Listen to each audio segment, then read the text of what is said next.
สวัสดีครับผู้ฟังทุกท่านครับพบกับรายการรักสิ่งแวดล้อมทางสวทแพร่ FM 91 เมกะเฮิรตซ์ครับเริ่มต้นกันเช้าวันพุธที่ 17 ธันวาคม 2568 อยู่กับผมแสวงเปาเพชรเป็นผู้ดำเนินรายการครับกลับมาพบกับท่านผู้ฟังกัน เริ่มต้นการทำงานกันในช่วงเช้าๆครับหลายคนสดชื่นเนาะบางคนดีอกดีใจนะถูกหวยรวยเบอร์ บางคนก็นะยิ้มเงาๆหรือเปล่าเนาะเพราะว่าก็ผิดหวังเนาะเป็นเรื่องปกติเนาะความเสี่ยงนะที่เกิดขึ้นนะครับนะเขาบอกว่า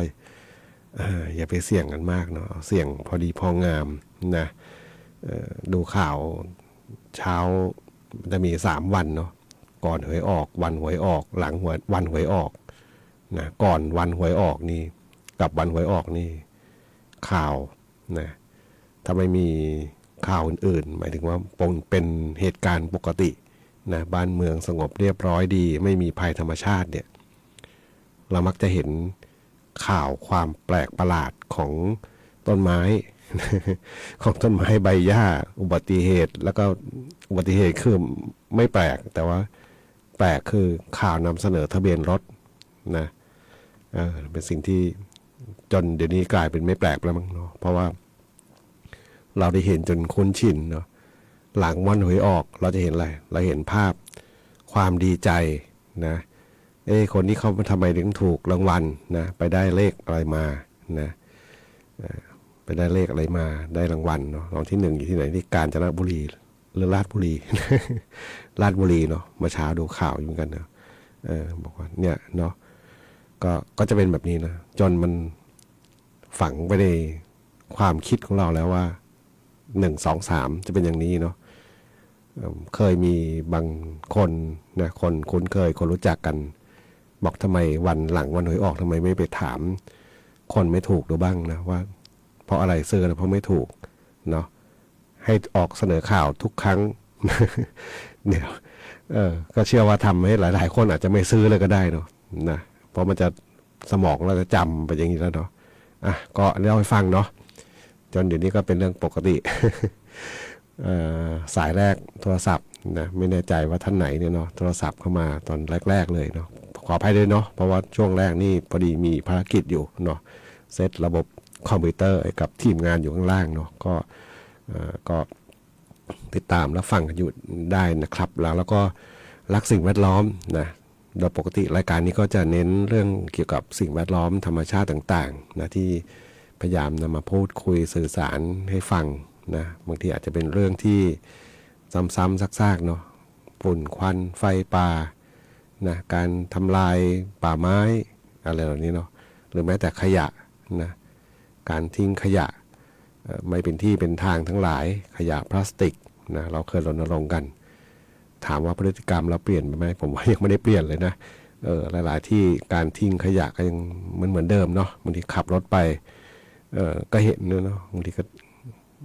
โยนลงมาข้างนอกเนาะแก้วพลาสติกเหล่านี้นะก็เป็นมันไม่ใช่เรื่องปกติหรอกเนาะแต่เราทำมันเป็นปกติไปซะละเนาะนะครับแล้วเมื่อวานพอดีเห็นหลายท่านได้เอามาโพสต์นะเนาะคำขวัญวันเด็กแห่งชาตินะวันเด็กแห่งชาติก็คือสัปดาห์วันเสาร์ที่2ของสัปดาห์ที่2ของเดือนมกราคมนะจะเป็นวันเด็กแห่งชาตินะครับคำขวัญปีนี้ของทางนายกรัฐมนตรีเนี่ยนะรักชาติไทยใส่ใจโลกบางคนบอกมันเป็นคำขวัญหรือเป็นแคปชั่นเนี่ย อาจจะทันยุคอาจจะเข้ากับยุคสมัยนะเพราะทุกวันเนี้ยเราจะโพสอะไรเราจะพิมพ์อะไรลงในบนสื่อโซเชียลเนี่ยมักจะเป็นอะไรเขาเรียกเป็นการโพสแบบไว้ให้คิด อย่างนั้นหรือเปล่านะนะก็เอาอย่างน้อยก็เข้าใจว่าน่าจะเกี่ยวกับการใส่ใจโลกน่าจะเป็นเรื่องเกี่ยวกับสิ่งแวดล้อมเนาะคิดว่าอย่างนั้นเนาะนะผมว่าก็ทันสมัยดีนะเหมือนกับสื่อโซเชียลทุกวันนี้เนาะเวลาจะโพสต์จะอะไรก็เหมือนกับทำให้คนอื่นได้คิดต่อเนาะ นะครับก็รักชาติไทยใส่ใจโลกเนาะความขวัญวันเด็กแห่งชาติของนายกรัฐมนตรี นะวันเด็กปีหน้านะยังยังไม่ถึงวันเด็กนะครับวันนี้พบกันเช่นเคยกับช่วงเวลาของรายการรักสิ่งแวดล้อมท่านผู้ฟังที่ติดตามรับฟังอยู่ครับอยากจะฟังเพลงบทเพลงเพื่อชีวิตก็สามารถที่จะแนะนำได้ครับทางโทรศัพท์0545235516ครับแฟนเพจพิมพ์คอมเมนต์ไว้ได้กับช่วงเวลาของรายการรักสิ่งแวดล้อมครับ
กับบทเพลงที่ได้รับฟังจบลงไปครับนะสำหรับงานเพลง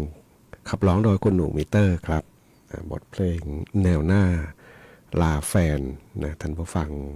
ถามถึงเข้ามาเราก็บอกว่ามอบเป็นกำลังใจให้กับทหารทุกนายครับนะต้องบอกเวลานี้นี่ต้องรวมพลังกันเนาะส่งกำลังใจนะกับเจ้าที่นะที่ปฏิบัติหน้าที่กันตามแนวชายแดนนะครับไม่ใช่เพียงเฉพาะทหารนะยังมีตชดนะตำรวจตระเวนชายแดนนะมีทหารพรานทหารพรานนี่ก็นับอยู่ในหน่วยของทหารเนาะแล้วก็มีอสใช่ไหมอสเนาะแล้วมีไม่แน่ใจนะตรงนี้อาสาสมัครหมู่บ้านประจำหมู่บ้านเนาะนะครับตำรวจบ้านหรือเปล่าไม่แน่ใจนะเมื่อวานนี้เห็นมีการเขาเรียกอะไรไปลักษณะไปเฝ้าชุมชนนะที่การอพยพเอาราษฎรออกมาเนาะแล้วก็จะมีตำรวจบ้านแล้วกันเนาะเข้าใจเป็นตำรวจบ้านนี่แหละเนาะเข้าไปดูแลนะเข้าไปดูแลความปลอดภัยไปดูแลเรื่องของขโมยขโจรต่างๆแล้วก็จะมีบางส่วนนะที่ไปสอดส่องเพราะจะมีเขาเรียกมีพวกสายลับไหมเนาะมีอะไรพวกนี้เนาะเข้ามาแฝงมานะเพราะว่าอะไรเพราะว่าสิ่งที่เราสู้รบกับเขาอยู่ตอนนี้เนี่ยนะก็คือรูปร่างหน้าตาก็เหมือนคนไทยเนาะเพราะว่าเป็นคนเอเชียเหมือนกันเนาะหุ่นหน้าตาต่างๆถ้าไม่พูดเลยเนี่ยอาจจะแยกไม่ออกเลยนะว่าคนไทยหรือเปล่านะถึงแม้จะพูดก็อาจจะถ้าเขาพูดไทยได้ชัดนี่ก็ไม่รู้อีกเนาะฉะนั้นมันเหมือนกับสถานการณ์ที่เราไว้ใจอะไรไม่ได้เนาะก็จะมีเจ้าหน้าที่บางส่วนที่เข้าไปดูแลอยู่นะเมื่อวานดูข่าวตอนเย็นก็แล้วก็วิ่งหนีไม่ใช่วิ่งหนีขับรถหนีการยิงเข้ามาของทหารฝั่งกัมพูชานะครับนะวันนี้ดูข้อมูลหลังๆมานี่การรบของฝั่งกัมพูชานี่เริ่มใช้วิธีการที่ไม่ได้เป็นที่จริงก็ตั้งแต่แรกๆกันนะที่เขาบอกเป็นสากลคือจะรบจะอะไรกันก็จะมีเฉพาะสู้เฉพาะในหน่วยทหารนะแล้วก็สิ่งที่เขาห้ามใช้นะที่จริงเมื่อก่อนเราไม่รู้เลยเนาะว่าจะมีเงื่อนไขเหล่านี้นึกว่าใครจะมีแล้วก็ใส่ได้เลยเนาะเรามีอะไรดีๆก็ใส่ได้เลยไม่ใช่นะครับมันมีเงื่อนไขอะไรต่างๆมากมายเนาะในกฎกติกาของการสู้รบนะแต่มันก็มักจะมีฝ่ายที่ละเมิดกฎนะไม่ว่ามุมไหนในโลกที่เราดูข่าวมันคล้ายๆกันแหละ มันจะมีฝ่ายหนึ่งที่ไม่ได้ยึดถือกฎกติกาเนาะเอาง่ายๆอย่างฝั่งกัมพูชาที่ยิงไอ้เจ้า BM อะไร21ใช่ไหมเข้ามาในชุมชนในหมู่บ้านของไทยเรานะตั้งแต่รอบแรกนะรอบนี้ก็เหมือนเดิมไม่ได้ต่างจากเดิมเลยเนาะยิงเข้ามาอะไรก็ช่างเขาไม่สนใจเนาะไม่สนใจนะแม้แต่วางทุ่นระเบิดทั้งหลายเห็นไหมทั้งนี้มีเงื่อนไขมีกฎเกณฑ์ชัดเจนมีการห้ามใช้ก็มันใช้ไม่เห็นสนใจเลยใคร เนาะนะครับไม่เห็นได้สนใจสายตาชาวโลกสักนิดหนึ่งเนาะแล้วก็มาหลังสุดเมื่อเช้าดูข่าวก็บอกว่าตอนนี้เนี่ยการลบของเขาเนี่ยมันจะเป็นเหมือนกับสมัยที่เขาบอกเขมรแดงเนาะนะไม่ได้สนใจอะไรหรอกนะฆ่าอย่างเดียวเนาะแล้วก็ซุ่มไม่ได้มีอะไรที่เป็นเงื่อนไขในกฎกติกาเลยเนาะก็เป็นกำลังใจเนาะสำหรับทหารตำรวจทั้งหลายทุกหน่วยงานที่เข้าไปดูแลตรงนั้นนะครับบางทีก็เป็นพลเรือนนี่แหละเนาะที่ต้องเข้าไปดูแลความปลอดภัยให้กับประชาชนนะครับนะก็เป็นกำลังใจให้ทุกฝ่ายนะครับนะแล้วก็ขอบคุณผู้ฟังเนี่ยที่ถามถึงบทเพลงเข้ามาเนาะคุณโทรศัพท์สายแรกนี่นะสารภาพมาแล้ว คุณเกษตรนะพอดีโทรศัพท์มาสายแรกก็ขออภัยด้วยเนาะแล้วก็โทรศัพท์มาอีกครั้งหนึ่งนะครับนะถามถึงบทเพลงเข้ามานะก็ของน้าหมูพงเทพก็โดนชำนาญกับบทเพลงลิงทมนครับ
9:50 นาทีครับนะกับบทเพลงเพื่อชีวิตในช่วงเวลาของรายการรักสิ่งแวดล้อมทางสวทแพร่ FM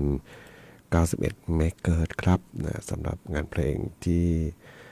เปิดให้ได้รับฟังจบลงไปครับนะชาวนาอะไรเนาะเป็นบทเพลงของคนด่านเกวียนนะเพลงเก่าๆนะครับนะบรรยากาศวิถีชนบทต่างๆนะครับนะช่วงนี้นี่ข่าวสารทั้งหลายบนหน้าสื่อก็ส่วนใหญ่จะเป็นข่าวการสู้รบนะของทหารไทยกับทหารกัมพูชานะครับในหลายพื้นที่ที่ทหารไทยเข้าไปยึดเข้าไปคือเป็นของเราเนาะชัดเจนทุกอย่างนะไม่ได้ว่าไม่ใช่ว่าอะไรเป็นการอ้างนะหลายๆเหตุการณ์นะมีการนำภาพเก่านำเอาหลักฐานเก่าๆมาเพียงแต่ว่ามันก็มีเงื่อนไขมันก็มีข้อสังเกตว่าทำไมบางครั้งเนาะก็เหมือนกับอีกฝ่ายหนึ่งก็อยากจะได้ที่นะลุกลานเข้ามานะโดยใช้อะไรบางอย่างเนาะอย่างเช่นนำพาครอบครัวนะซึ่งมันผิดกฎ จะสู้รบกันเดี๋ยวเอาลูกเอาเมียมาไว้ด้วยนะใครไปนะมันก็กลายเป็นปัญหาลุกลามมาเรื่อยๆเนาะหลายที่หลายจุดแล้วก็น่าจะมีก็ต้องยอมรับเหมือนกันว่าบางทีก็จะมีคนไทยเราจำนวนหนึ่งแหละเนาะนะที่เห็นกับประโยชน์ส่วนตัวนะบางอย่างเนาะนะครับแม้แต่ตอนนี้เนี่ยนะการระงับสินค้าระงับการส่งออกยุทธภัณฑ์บางอย่างออกไปเนี่ยนะก็ยังมีคนพยายามนะก็เหมือนกับไปบำรุงให้ค่าศึกนะก็นะอันนี้ก็ต้องติดตามข้อมูลข่าวสารนะครับเนี่ยอย่างรอบด้านเราอยู่ไกลเนาะก็ยังเขาเรียกว่ายังสบายอกสบายใจอยู่นะหลับยังเป็นปกติสุขนะคนที่อยู่แนวชายแดนนะบางคนร้องห่มร้องไห้แล้วนะเพราะว่าอะไรเพราะว่าอยากจะกลับไปเข้าบ้านเนาะสัตว์เลี้ยงนะไหนจะอาชีพทำกินต่างๆนะครับหลังจากการสู้รบจบแล้วเนี่ยนะใช่ว่าทุกอย่างจะจบง่ายๆนะครับนะกระสุนที่เขายิงเข้ามาแล้วมันยังไม่ระเบิดมันจะด้านแล้วมันจะสิ่งที่มันกระทบเนี่ยมันไม่ใช่ของแข็งเนาะบางทีตกลงไปในบ่อน้ำใน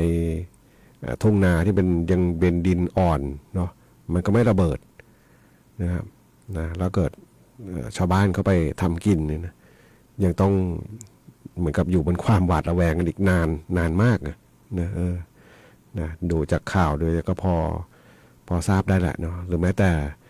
เอาเหตุการณ์สงครามโลกครั้งที่2เนาะที่ไม่รู้ฝ่ายไหนบ้างเนาะ ยังไม่ผู้จัดรายการยังเป็นลมเป็นแรงไหนไม่รู้เนาะคุณแม่ยังเป็นเด็กๆอยู่นะเล่าให้ฟังนะว่าเนี่ยการทิ้งระเบิดทำลายเส้นทางรถไฟนะบ้านผู้จัดรายการนี่ก็ติดถนนรถไฟเหมือนกันเนาะเขาก็ทิ้งระเบิดทำลายรางรถไฟเพียงแต่ว่าระเบิดบางลูกมันไม่ระเบิดนะมันตกลงมาในบึงบรเพชรนะขอบบึงมันติดกับทางรถไฟนะไม่ระเบิดจนมาบางช่วงมีชาวบ้านไปเจอเนี่ยนะไม่ใช่ลูก2 ลูกหลายลูกเลยแหละเนาะคล้ายๆกับที่เมืองรองนี่แหละนะเหมือนกันแหละนะระเบิดมาแบบนั้นนะครับนะก็ต้องทำลายเห็นไหมเพราะมันตกมาในน้ำเนาะตกไปในน้ำไม่ระเบิดระเบิดแต่ละจุดโอ้ไม่ธรรมดานะมันทำลายรุนแรงนะก็นี่เล่าให้ฟังเนาะสงครามไม่ได้ปราณีใครเลยเนาะนะครับนะเหมือนกับที่เหตุการณ์ชายแดนตอนนี้แหละนะชาวบ้านยังต้องลำบากอีกนานนะใช้คำว่าลำบากอีกนานโดยเฉพาะคนที่มีที่ไร่ที่นาเนาะจะกลับเข้าไปทำกินเนี่ยไหนจะศัตรูเราเนี่ยเขาจะสงบจริงหรือเปล่าเนาะไม่ใช่เข้ามาทำร้ายอีกก็เป็นเรื่องเนาะก็รอติดตามเนาะนะครับนะสำหรับท่านผู้ฟังเนาะเราอยู่ห่างไกลก็ยังเพียงให้กำลังใจแล้วก็ยังสบายใจกับวิถีชีวิตที่เราเป็นอยู่ที่ยังถือว่าสงบสุขอยู่นะครับขอบคุณท่านผู้ฟังเนาะเห็นคอมเมนต์อยู่อะไรนะแอร์โฟไทยค่า PM เท่าไหร่26นะไม่BM 21นะก็บ้านเราอากาศยังดีอยู่นะช่วงนี้อากาศดีนะครับนะก็พยายามรักษา สิ่งที่ดีนี้ไว้เนาะสำหรับในการที่จะอย่างน้อยก็นักท่องเที่ยวขึ้นมานะช่วงปีใหม่ก็จะได้ขึ้นมาแล้วก็มันดีอ่ะ ไม่ใช่ขึ้นมาเจอ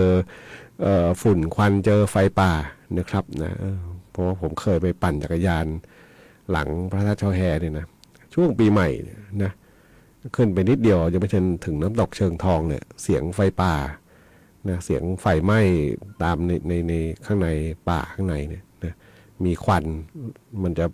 เพราะว่าอากาศเย็นเนาะควันมันจะไหลมาตามผิวดินนะกลิ่นนิดเอาเรื่องกันแหละ ก็ช่วยกันเนาะสิ่งเหล่านี้เป็นสิ่งที่เราช่วยได้นะเพื่อที่จะให้